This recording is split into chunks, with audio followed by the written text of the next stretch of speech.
안녕하십니까. 5월의 마지막 날에 함께하는 OBS 뉴스 오늘 잘 오셨습니다. 첫 코너 전원책의 훈수 바로 출발해 보도록 하겠습니다.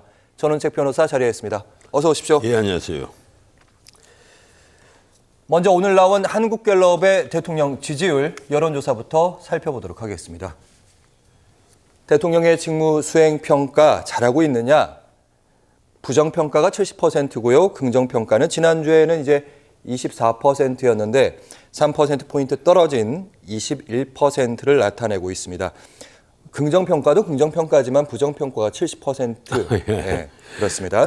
근데 이게 예, 말씀하시죠 그냥. 예, 갤럽뿐 아니라 뭐 리얼미터 그리고 NBS 지표조사 4개 여론조사가 같이 하는 거 말입니다. 예. 이 모두 다 바닥이에요. 모두 다 바닥인데 그 바닥이 지금 한 달 반째 계속이 되고 있는 겁니다. 그래 총선 이후에 계속해서 바닥을 치고 있는데 이 바닥에서 헤어나오지를 못하고 있는 것인데 예. 문제는 이번 주 여론조사에서 더 떨어졌어요. MBS도 더 떨어졌고 그리고 지금 갤럽도 지금 더 떨어졌고. MBS는 1%포인트 예. 올라가서 예. 올라갔는데 부정평가가 맞습니다. 부정평가도 약간 부정평가. 내려왔습니다. 예, 부정평가도. MBS는 그대로 지금 바닥이고 뭐 어떻든 이렇게 이제 계속해서 바닥을 기고 있으면서 헤어나오지 못한다는 것은 원인이 무엇인가 알아야 되는데 원인. 그 원인을 솔직히 말해서 대통령실도 알고 있고 그리고 집권 여당도 알고 있습니다. 알고 있는데 해법을 못 찾는 거예요. 이제 원인은 원래 총선에서 왜 대표를 했느냐. 총선에서 대표한 것은 대통령실의 오만과 불통 그리고 무엇보다도 무능해 보인다. 이제 무능해 보인다는 것은 예컨대 전 정권 적폐청 이제 보수 입장에서 보면 전 정권 적폐청산을 왜 못하느냐. 그리고 경제는 왜 여전히 이렇게 어려우냐. 뭐 이런 문제란 말이에요. 예. 그런데 이번에 지금 부정평가가 오늘 갤럽에서 이 3%포인트가 올랐지 않습니까? 이 긍정평가는 3%포인트가 내려오고. 예. 그래서 70%를 기록을 했는데 예. 거의 모든 여론조사가 긍정평가보다 부정평가가 2배 이상입니다. 거의 뭐 2배 반 수준이에요. 예. 자, 그러면 이걸 어떻게 해야 되느냐? 진짜 원인이 뭐냐? 이 갤럽에서도 그대로 보여줍니다. 지금까지 부정평가 원인을 보면 예외 없이 1위가 민생경제입니다. 물가, 민생경제. 그럼 적게는 15%, 뭐 이번 경우가 지금 아마 15%일 거예요. 그런데 많은 경우에는 26%까지 차지한단 말이에요. 예. 제가 확인을 해보니까 아까 확인을 해보니까 26%까지 차지를 했는데 그런데 이 물가가 올랐다 이러면 이 고금리, 고환율, 이제 고물가 이 3고 현상에서 물가가 올랐다 이러면 사람들이 이걸 잘 이해를 못합니다. 이 물가가 어떻게 올랐느냐? 지난 3년 동안 생활 물가 지수가 13.9%, 14%가 오른 거예요. 그리고 일반 우리가 통계청 물가 지수가 12%가 올랐습니다. 엄청나게 오른 겁니다, 이 물가가. 꼭 수치로 말씀하지 않으셔도 장바구니 물가가 많이 올랐습니다. 예. 그래서 과일 같은 경우에는 뭐 신문에 나지 않습니까? 40% 올랐다. 이런. 그리고 가령 전기요금 이런 공공요금이 거의 한 30% 후반대에 다 올랐다. 이러니까 서민들이, 문제는 서민들이에요. 뭐 돈 많이 있고 돈 많이 버는 사람들은 상관이 없겠죠. 서민들은 이런 물가가 올라가는 것이 피부에 와 닿는단 말이에요. 저도 이제 마트에 거의 일주일에 한두 번을 가는데 마트에 가보면 이게 물가가 오른 것이 평소에는 신경을 잘 안 씁니다. 한꺼번에 다 주워 담아서 한꺼번에 계산을 해버리니까 신경을 잘 못 쓰는데 이럴 때 야, 신문에 물가가 올랐다 해서 살펴보면 실제 물가가 오르고 있는 것이 보입니다. 문제는 예컨대 옛날에는 파 같으면 한 뭐 10개, 12개를 묶어서 한 단으로 해서 팔았는데. 대파 말씀하시는 거예요? 예. 그 대파가 이제는 4개, 5개를 묶어가지고 가격은 그대로란 말이에요. 그리고 물가가 2배로 오른 거예요, 사실은. 이런 식으로 물가가 막 올라가거든요. 그런데 그런 것을 가정주부들은 아주 민감하게 받아들입니다. 그리고 일반 서민들은 바깥에서 외식을 해야 되지 않습니까? 외식값이 엄청나게 올라갔어요. 뭐 짜장면 한 그릇에 옛날에 그 2000년 그 무렵에 짜장면 한 그릇에 3,000원을 냈습니다. 지금 짜장면 한 그릇에 6,000원 하다가 7,000원 하다가 지금 8,000원, 9,000원 한단 말이에요. 그리고 뭐 설렁탕이니 칼국수 같은 것도 다 만 몇천 원씩 해버리거든요. 예. 지역에 따라서 들쭉날쭉합니다만 이러니까 일반 서민들이 봉급을 받아서 집에서 이제 아내에게 용돈을 타 쓰지 않습니까? 보통 남자들은. 근데 그걸 또 들고 나와갖고 이 친구하고 같이 외식을 하러 가기가 겁이 나는 겁니다. 위험합니다. 예. 예.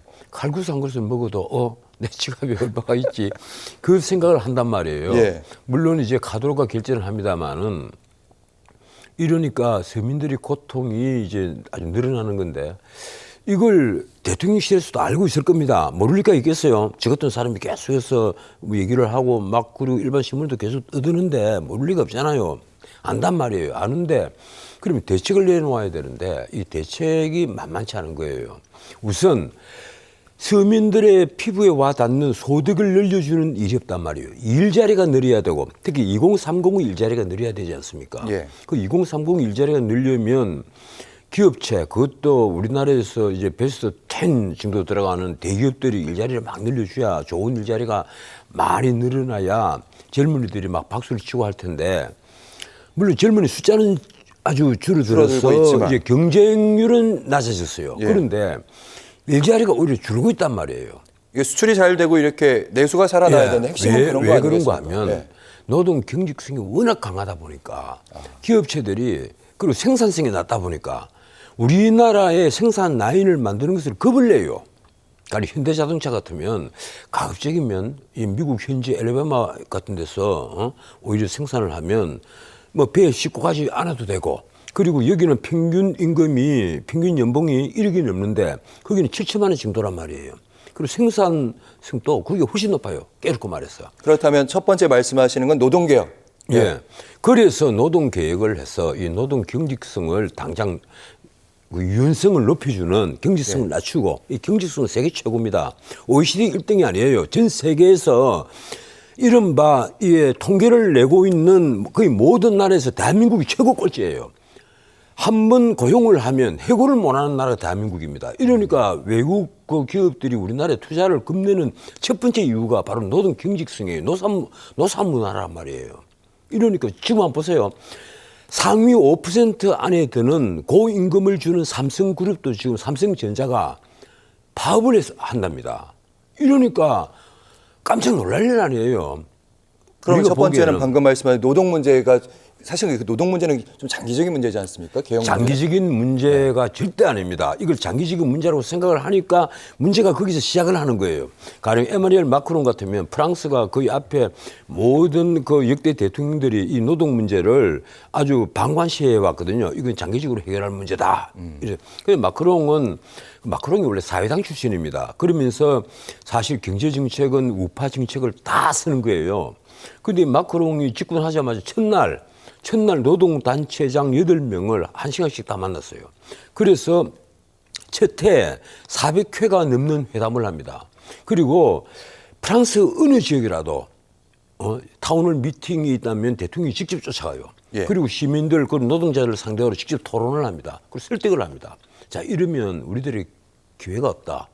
그래서 1년 뒤에 다보스 포럼에서 이 마크롱 대통령이 연설을 합니다. 프랑스가 돌아왔다. 그 말은 프랑스는 다시 노동 유연성을 찾았고 다시 자유주의 경제 체제를 완성을 했다. 이러니까 우리에게 투자를 해달라. 그리고 이제 마크롱이 연금 계획을 시작을 했는데 연금 계획에서 연금 이제 개혁까지. 노란 조끼 사태가 벌어졌잖아요. 변호사님 예. 잠시만요. 말씀 듣다 보니까 결국 민생은 경제 아니겠습니까? 예, 그렇죠. 방금 말씀하신 예. 것처럼 노동 개혁 그리고 연금 개혁 이런 4대 화두라고 윤 대통령도 얘기하는데 대통령이요. 네. 이 가령 노동개혁, 임금개혁, 교육개혁 요 세 개를 딱 집어서 나 이거 반드시 임기 안에 반드시 해결하겠다. 이게 신문 일면에 헤드라인에 크게 실렸어요. 그런데 지금까지 집권한 지 2년이 지났는데 뭘 하셨느냐. 노동개혁은 니은자도 아직 시작을 못 했습니다. 그리고 아니 말로 교육개혁이 뭐였습니까? 커리큘럼 하나 바꾼 게 있습니까? 없단 말이에요. 의과대학 정원 늘리고 있는 거예요. 이게 과연 교육개혁입니까? 그건 아니거든요. 이건 의료개혁이 지금 잘못됐다 이래서 이 난리가 나가 있잖아요. 그런데 문제는 그렇습니다. 이 노동개혁을 못하고 있는 상태에서 가령 임금개혁이 가능하겠느냐. 임금개혁은요. 좌파든 우파든 전부 다 겁을 내는 게 이겁니다. 많이 내고 적게 받아야 되거든요. 거기다가 우리 경우에는 더더욱 가령 나이 많은 사람들은 한 1년 그 한 학년이 100만, 120만 시대예요. 그런데 지금 젊은 애들은 한 학년이 20만, 30만이란 말이에요. 그럼 이 적은 숫자가 앞으로 많은 사람을 먹이 살려야 되는데, 임금을. 그래서 이 임금 개혁은 사실 참 누가 나서기가 힘드는 겁니다. 노동개혁보다 2배, 3배 어려운 게 이 임금 개혁이에요. 변호사님 잠시만요. 예, 다시 한번 정리하겠습니다. 민생, 그러니까 1번 화두는 노동개혁, 2번은 이제 연금, 쭉쭉 4대 개혁으로 쭉 가는데. 사실은요. 예. 노동개혁이 제일 빨리 해야 되고 두 번째 필요한 게 세제개혁입니다. 세제개혁. 세제개혁하지 않고는요. 기업이 투자 안 합니다. 변호사님, 요 말씀은 예. 저희가 뒤에 어차피 이제 국민의힘도 민생 1호 법안을 낸 게 있습니다. 예. 방금 말씀하신 부분이랑 괴가 같이 가는 부분도 있기 때문에 그때 다시 예. 한번 언급할 기회를 드리겠습니다. 저희가 요 얘기를 또 안 할 수가 없는데 그 전에 1호 법안을 만들기 위해서 워크숍도 찾은 것 같은데요. 국민의힘은 이 자리에 윤석열 대통령이 참석을 해서 언론에서 많이 주목했던 그 단어가 바로 똘똘 뭉치자였습니다. 관련 기사 분명히 접하셨을 때 네. 어퍼컷도 보셨을 테고. 예, 단일대오. 단일대오죠. 이게 쉽게 말해서 대통령이 하는 말은 지나간 건 다 잊고 우리는 한 몸이다. 지나간 걸 어떻게 잊습니까? 네, 윤 대통령이 만약에 제 앞에서 그런 말씀 하시다 그러면 내가 꼭 물어보고 싶어요. 아니, 지나간 걸 어떻게 다 잊습니까? 그건 대통령이 원하는 거죠. 대통령은 지금 가령 최상병 특검법 같은 법을 또 야당이 1호 법안으로 밀고 들어오잖아요.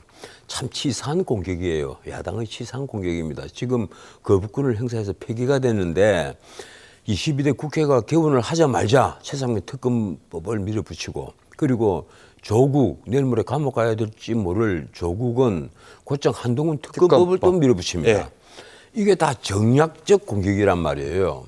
이러니까 이게 민생과는 하등 상관이 없는 정략적 공격이잖아요.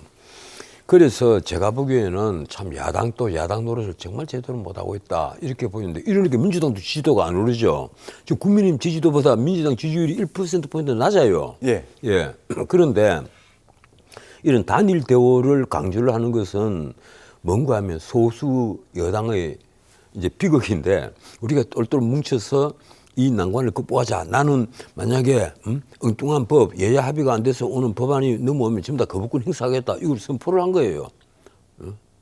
그런데 내가 대통령이라도 그럴지는 모르겠습니다. 그런데 어쨌든 지나간 건 다 있자는 말은 조금 그렇게 들리고 지금 대통령이 하시는 말씀을 가만 보면 야당이 아무리 그 뭐 특검을 다시 발의를 하고 한다 손 치더라도 야당을 온전히 적으로만 본다는 이런 인상을 좀 주면 안 되는데 어제 그 대통령이 하신 행동은 이제 여야 전면 진정이다 이런 것을 의미하는 것으로 그렇게 보여서 받아들이세요? 좀 예. 그렇습니다. 그런데 어제 가령 이 비대위원장 황우여 비대위원장 한 말도 그렇고 그리고 임명진 그 전 비대위원장이 또 특강을 했는데 이분이 한 말도 그래요.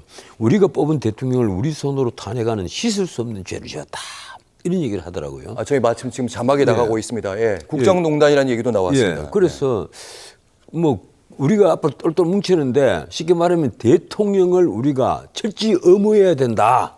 이제 이걸 강조를 하는 거예요. 그래서 내가 보기에 이왕이면 이게 참 22대 국회 들어서 지금 워크숍을 하는 것 같으면 야 우리가 앞으로 어떤 법안을 내야 되고 우리가 앞으로 이 민생을 위해서 어떤 정책을 펴야 되는가 이런 토론이 좀 광범위하게 일었으면 야단 법석이라는 게 있지 않습니까? 단 딱 만들고 올라가서 발언하고 싶은 사람 다 발언하고 이러면 그 안에도 공부를 많이 한 분들 많아요. 그렇죠. 이번 의원들 중에도 예. 초선 의원들 중에도 공부를 많이 하신 분들이 있고 또 젊은 패기로 무장을 한 분들도 있고 그래서 막 의견들이 많이 나오고 하면 참 다들 도움이 됐을 텐데. 그러면 전 변호사님이 원하는 연찬의 모습 지금 저 화면이 저희가 쭉 나가고 있었습니다만은 윤 대통령 나오고 모두 박수도 치고 물도 마시고 이런 장면들 화기애애한 장면이 좀 연출되고 있는데 그거보다는 숫자가 108명밖에 안 되잖아요. 예. 이 숫자가 한 200명 되면 모르겠는데 108명밖에 안 되면 108분내라고 해야 됩니까? 그런 얘기들 그냥 많이 하죠. 예. 그 단 하나 만들어 놓고 한 10분씩 발언할 수 있는 걸 무제한으로 한 1박 2일 동안 버리면 아주 많은 의견들이 쏟아져 나올 겁니다. 가령 주제를 하나 딱 정해서 우리가 민생을 어떻게 살리느냐. 지금 민생이 첫 번째잖아요. 그렇죠. 예. 민생 때문에 지지율이 이렇게 떨어지고 있는데 예. 그 민생을 어떻게 살리느냐 이런 주제를 하나 딱 정해놓고 한 10분 발언을 계속해서 했다면 아마 저는 굉장히 괜찮은 의견들이 많이 나왔을 것이다. 저런 자리 이렇게 테이블 놓지 말고 예. 딱 이렇게 둥글게 앉아가지고 타운 그 형식으로. 타운홀 미팅식으로 가령 영국 의회는 여야가 마주 봅니다. 여야가 마주 보고 상대당을 보고 연설을 하니까 늘 표정을 보면서 연설을 하는 거예요.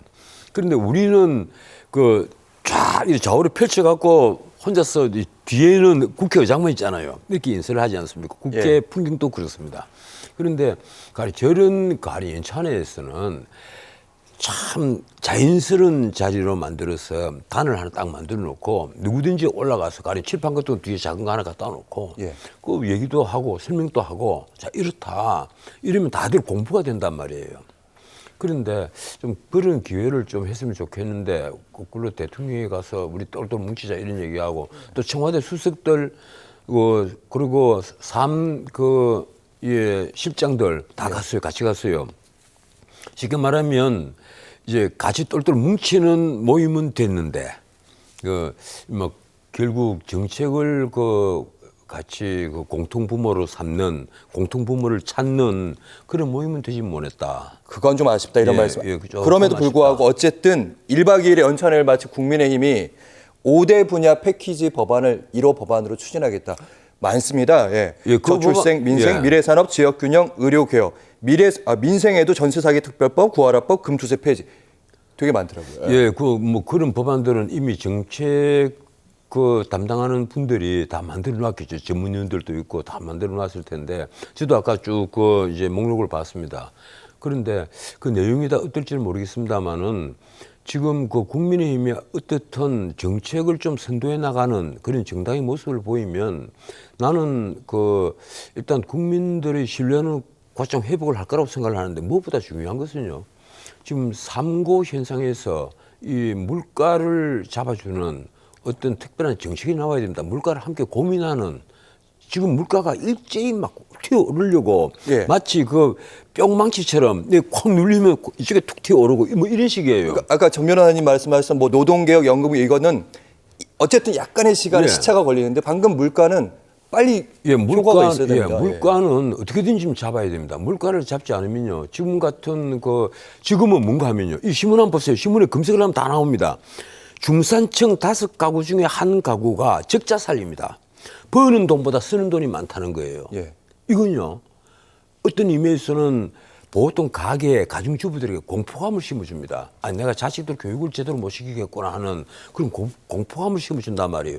지금 투잡을 하고 있는 남편들이 많아요. 많죠, 예. 예, 그걸 우리가 감안을 해야만 합니다. 지금 보통 가정에 비용이 드는 걸 이제 보면 주거비, 그리고 의료비, 그리고 학원비 이제 들어가면 식비 뭐 이렇게 하는데 사실은요. 이게 통신비가 또 4대 비용 속에 들어가요. 그런데 제일 놀라운 게요. 두 번째 비용으로 사교육비가 들어갑니다. 아까 방금 학원비라고 말씀하셨는데 사교육비가 너무 들어가는 거예요. 그래서 사실은 이게 가정의 비용 구조, 이 소득을 어디에 쓰고 있느냐 하는 그 비용 구조를 살펴보면 이게 교육 계획과도 다 연결이 돼가 있는 겁니다. 교육 계획은 또 주거 비용과도 연결이 돼가 있어요. 그렇죠.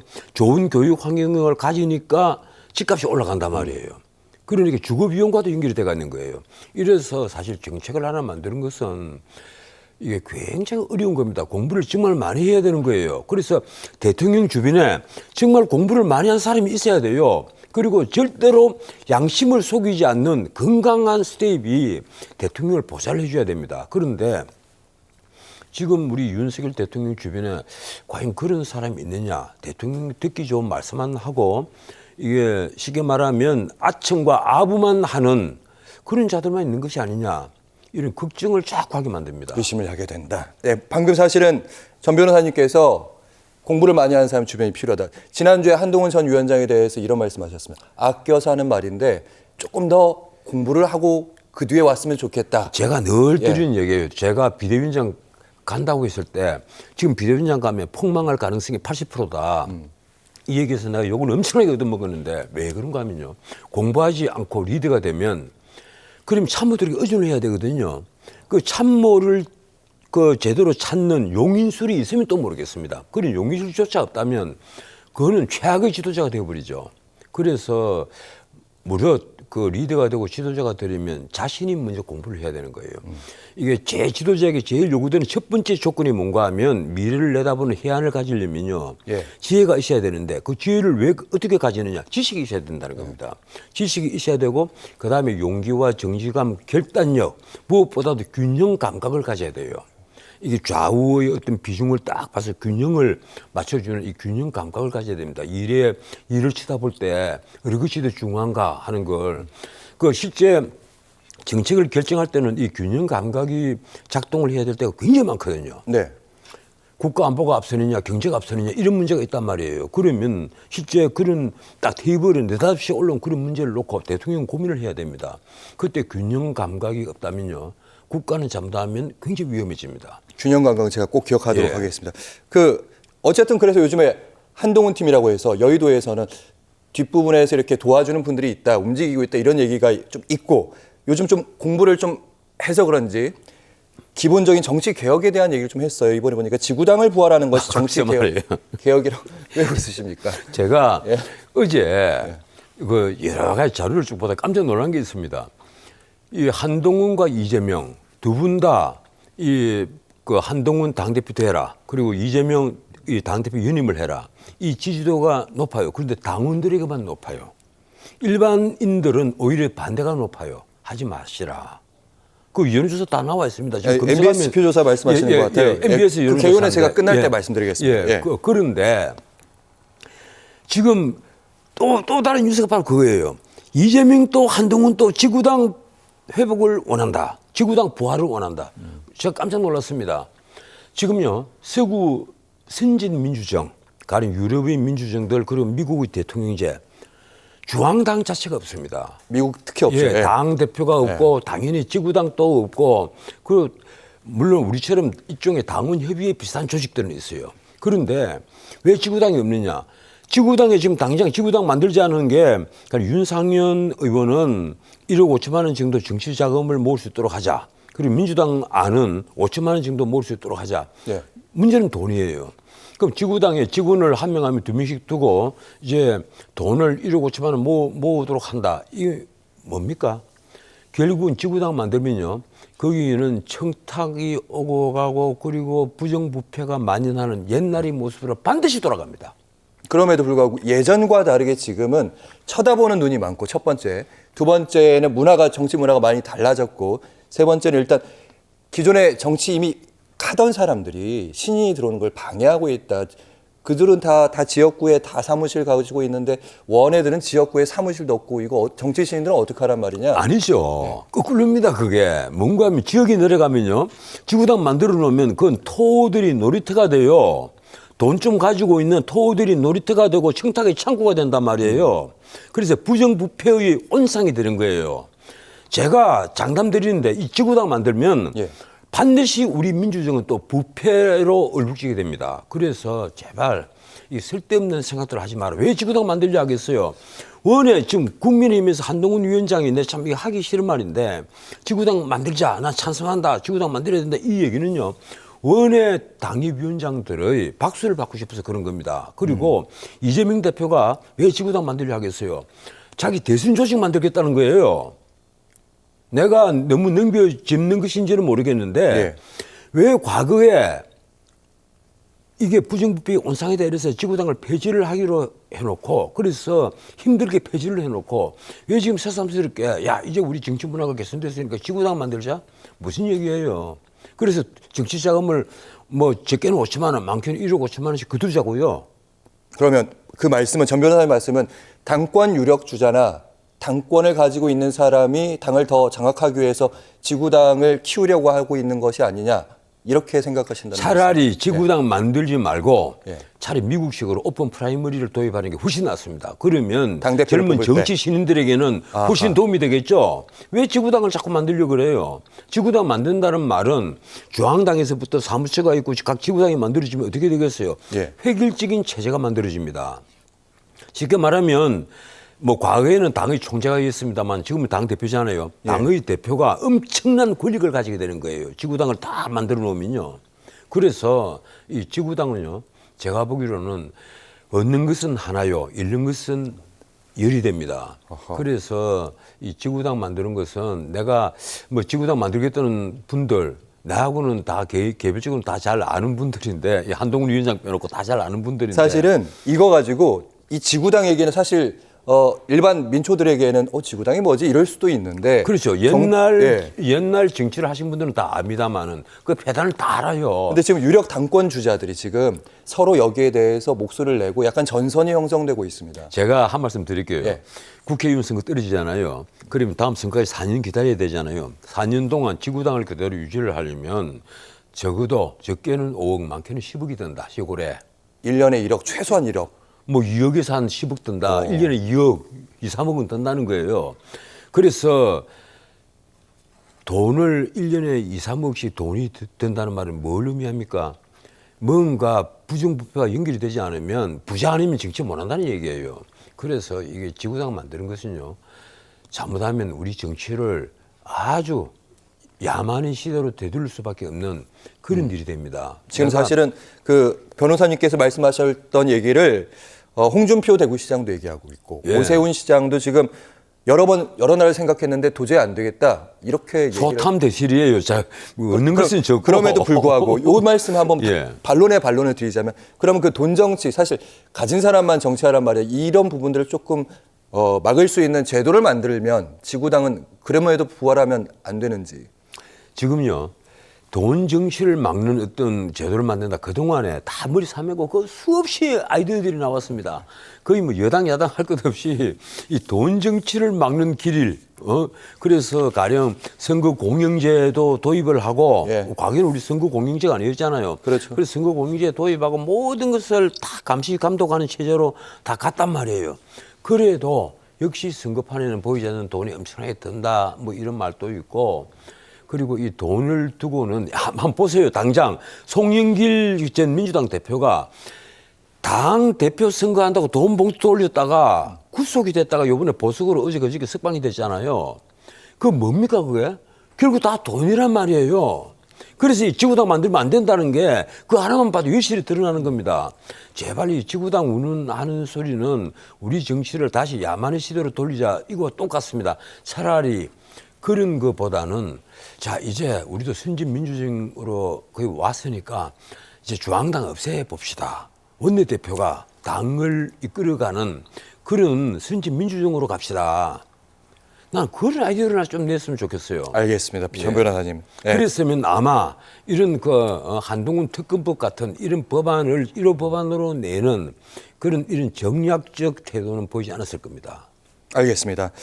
지구당 얻는 것보다 잃는 게 훨씬 많다. 다른 정치개혁 카드 꺼내라, 이런 말씀을 들었습니다.